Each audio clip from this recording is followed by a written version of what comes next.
Hand over the child, now. My blood froze as masked men stormed into the ICU, guns pointed at me and the medical staff. My newborn son squirmed in my arms, his tiny face scrunched up against my chest. I clutched him tighter, my body curling protectively around his fragile form. I said, hand him over. One of the men stepped forward, his voice muffled behind a black balaclava. Please, I begged, tears streaming down my face. He's just a baby. The sharp sting of a slap cut my words short. My head snapped sideways, vision blurring as rough hands tore my son from my grasp. I lunged forward desperately, my hospital gown tangling around my legs. No, please, give him back to me.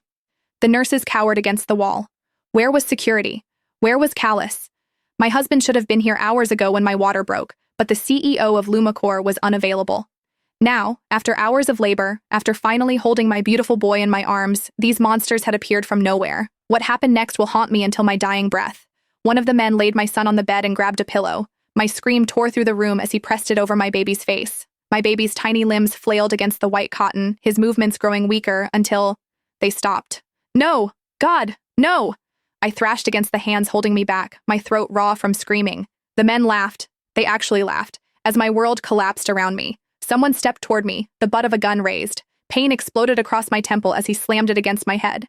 I didn't lose consciousness, though I wished I had. Instead, I lay still, eyes closed, as tears leaked from my eyes.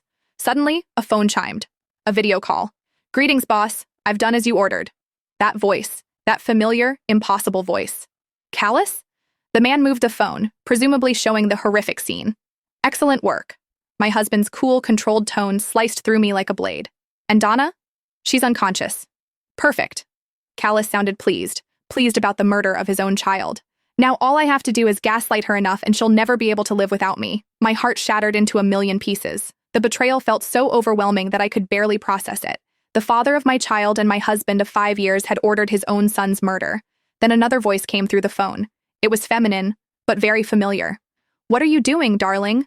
I instantly realized the voice. It was Hannah Jacobs, his secretary.